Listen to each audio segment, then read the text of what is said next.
all began when I went to the Pacific Disability Forum Regional Conference in 2015. And I was there just to observe and listen to a whole heap of speakers from disabled persons organisations across the Pacific.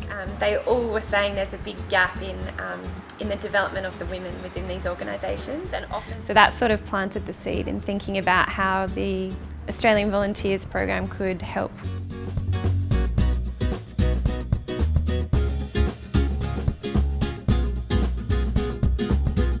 The goal is we want to improve the lives of people with disabilities in the countries we're sending our Australian volunteers to.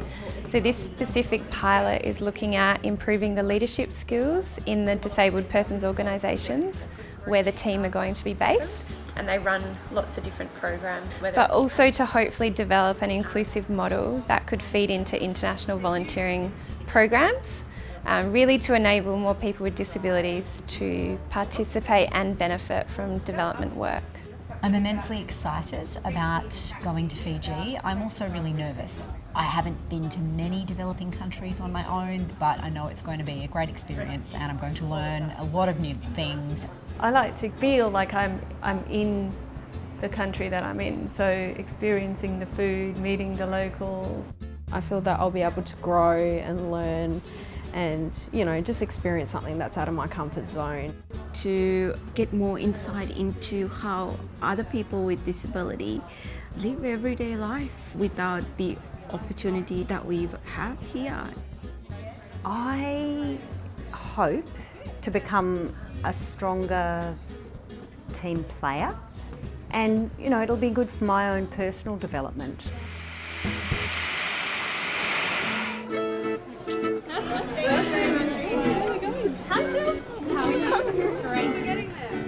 The first few days were spent settling in. Anything else you need? What else do we need, Connie? What other food? And getting to know the local surroundings in Suva. Where I come from is another identity.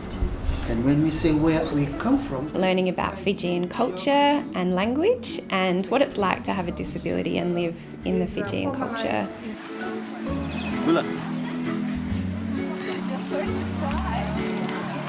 It was quite unusual to have a team of 5 women with disabilities mobilising quite independently around, so they attracted a lot of interested people.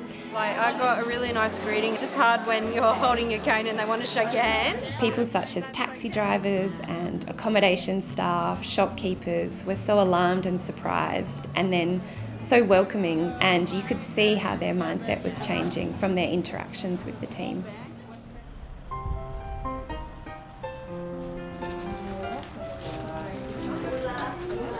Once the DESI team were selected, we sent their CVs over to the Pacific Disability Forum, and they assessed their individual skill sets and then matched each DESI officer with a disabled persons organisation.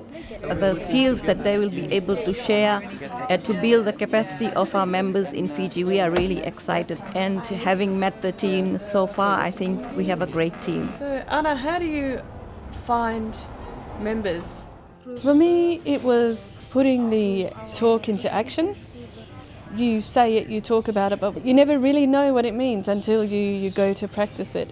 The difficult thing I would say is not knowing what I can offer. That fear of, can I contribute? But once I got in, you just work with what you have and try and identify the gap and see how you can contribute. Whilst the team were there primarily to build the leadership skills of their local counterparts, they also exchanged other skills, and these were things like governance, communication strategies, service delivery, and how to manage external relations. And then we'll pass it to Ben to say a prayer. The DESI project finished with a 2-day workshop called Onwards and Upwards. It brought together 25 participants. I want you to make a list of your services, your programs, your initiatives. What you do. It was a really good opportunity to bring everyone together and to share information and knowledge, not just from the DESI team, but between the disabled persons organisations as well. I really enjoy it. It imparts a lot of knowledge in me, especially during communication.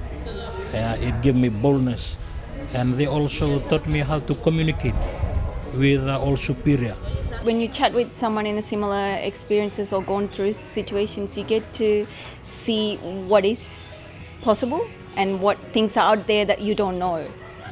I think there were things that we were able to impart, and there were things that we also learned. I learnt to be patient. I learnt to deal with what resources you have and make the most of it. You don't need a lot of resources to be happy and to make things work. The biggest achievement was definitely that we've planted the seed for the DPOs here in Fiji to take it on further. I feel that we made an impact not only with the disability persons organisations but also Suva as a whole. The impact of the DESI pilot has really gone beyond what we ever expected, especially with change in mindset and knowledge towards people with disabilities. There is a lot of interest from people that have heard about DESI, so we're really hoping we can get some local partners involved and we can trial the model and see how it works across different sectors and countries.